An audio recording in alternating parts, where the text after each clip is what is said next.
Hey guys, how are you all today? I just want to preview the semi-finals of the Paris Masters 1000. So first I'll just take a quick look at the scores.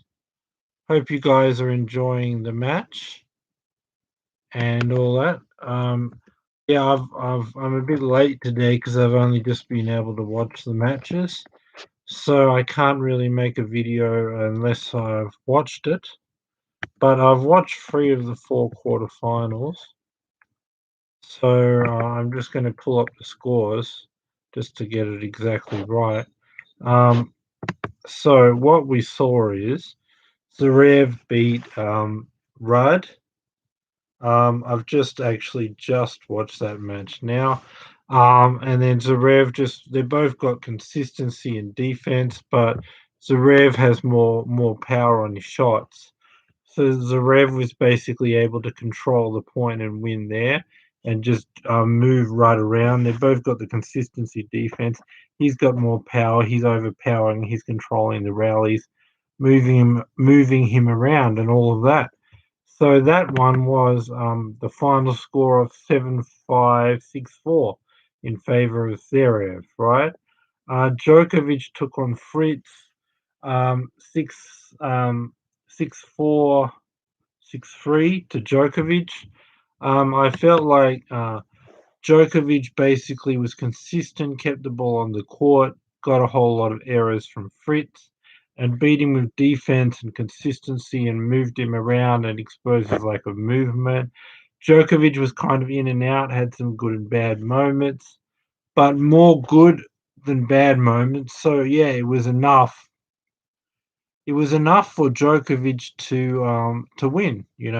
He was in and out, but he was probably a bit more in than out and consistency in defense and waiting for errors and then the odd good shot, it was enough to get this win. But yeah, he's had almost 2 months off, so finding his way back and doing okay, but not quite at his best level yet, but enough to win with consistency, defense, and the odd good shot and getting some errors and lack of consistency for Fritz.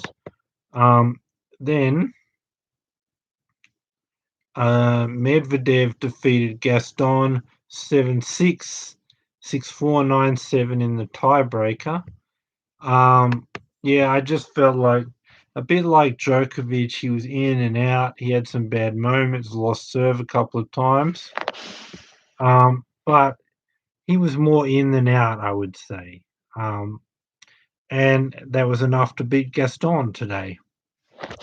So, um, like I said, but mostly consistency and defense, um, and all of that.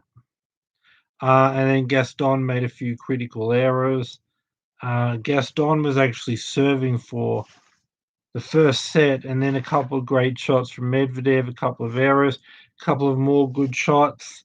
I think in the tiebreaker, Medvedev was just that little bit too consistent for him.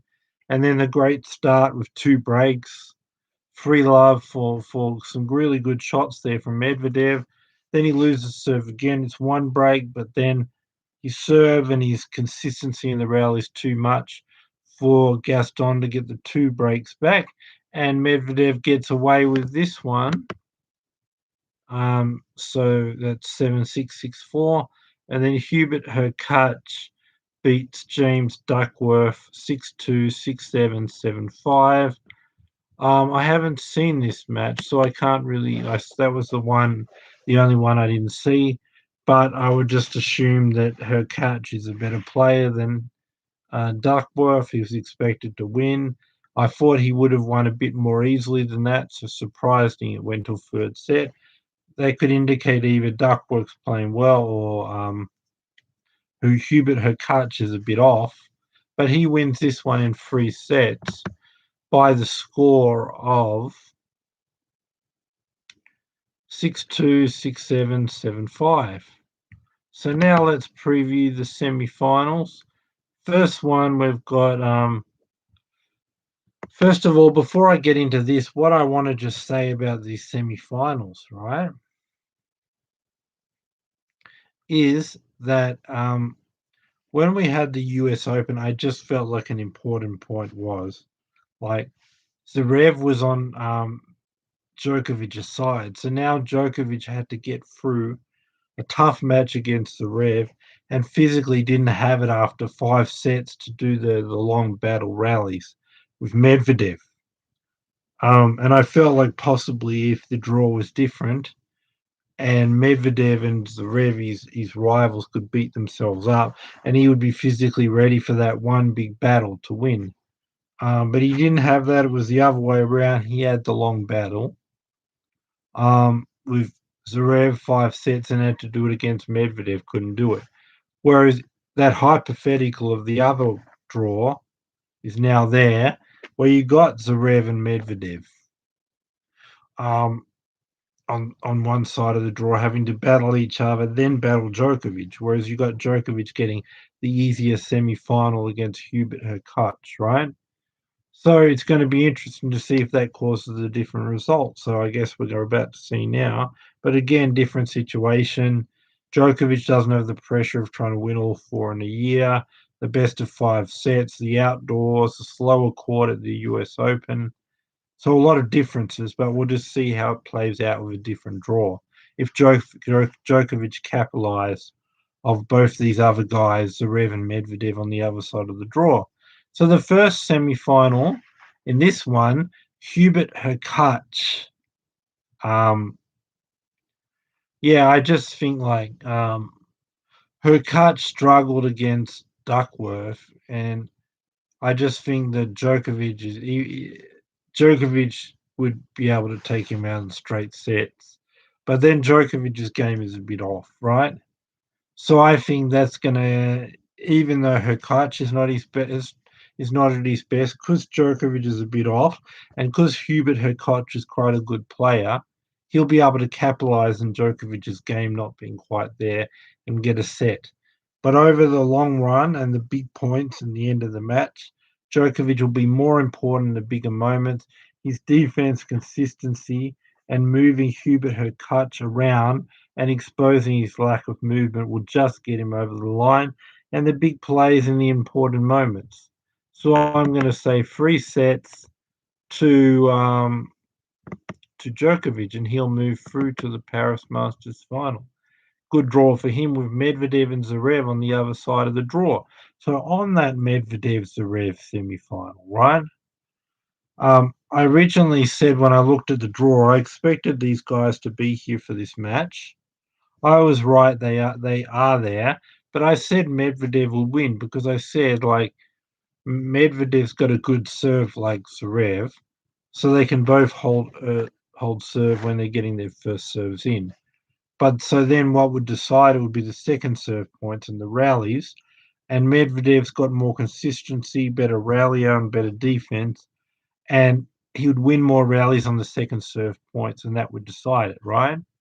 But now I've seen Medvedev like have all these. I mean, he's played well at moments, but he's had moments where he's just thrown in bad service games and gave it away. I think it was around 3 service games lost where he's broken against Gaston. And considering he's not like he's playing well, but there are some inconsistencies. If he has those bad games here, and he's under pressure to have to break back Zverev, and it's a fast court, and Zverev is playing his best and serving well. You can't afford to throw in a bad game and then be in a position where you have to break Zverev back the way he's playing, and on a fast court where it's hard to get back his fast serve. So any time that Medvedev does have a bad game, the set's gone. And the problem is he doesn't quite have that high level of consistency. If he was at his best, I would still say Zverev. I would still say Medvedev, sorry.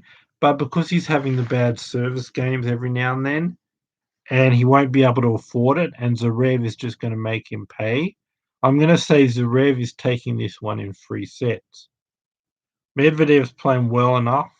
Like I said, he's had good moments to get a set. But these inconsistencies, Zverev is at a too high level, and he'll make him pay. Anytime he has a bad game and lose serve, Zverev's serve will be just too good. And Zverev's also shots behind the serve in the rallies are too good. So he won't be able to, especially on a fast court, have a bad game and then hope he can break back, because Zverev's serve is too huge. The indoor courts are quite fast. And then Zverev's got enough game behind the serve to hold that break of serve and then keep holding serve and win the set. So anytime Medvedev's a bit off, which he is, the fast court, Zverev's great serve and Zverev's great level will just make him pay and take that set every time. So I think he'll probably have a couple of bad service games the way he's playing. Both times Zverev will capitalize and get a set, but Medvedev is still playing well enough, and I think he's going to get a set. Like I said, if he was at his best, he'll be able to match him with the serve. And then it'll just come down to the second service points and the rallies. And Medvedev would be able to out-rally him. But the problem being, Medvedev's having bad service games. And when he does that, he's got Zverev with a great serve on a fast court and then playing just at his higher level in the rally points behind the serve. So anytime Medvedev does that, as I've said, Zverev's going to make him pay. So I'm saying 3 sets for Zverev, just because Medvedev is having bad service games. And when he does that, Medvedev will be shut out by Zverev serving the fast court and Zverev's overall quality of performance at the moment. It's shots behind the serve. So just based on that, I'm saying in 3 sets, Zverev takes out Medvedev. So now we're going to have a Zverev Djokovic Paris Masters final. We saw Zverev beat him at the Olympics, Djokovic in 5 sets at the US Open semi-finals, and I believe we'll see them again here in the Paris Masters final. So be back here for my video tomorrow where I'll be previewing the Paris Masters final. But subscribe, guys. Thumbs up, bell notification. Be back here for tomorrow for my Paris Masters final. But bye for now, guys, and thanks for being with me. Don't forget to subscribe, guys. Thanks for being with me. Thumbs up, bell notification. See you guys tomorrow. Bye for now.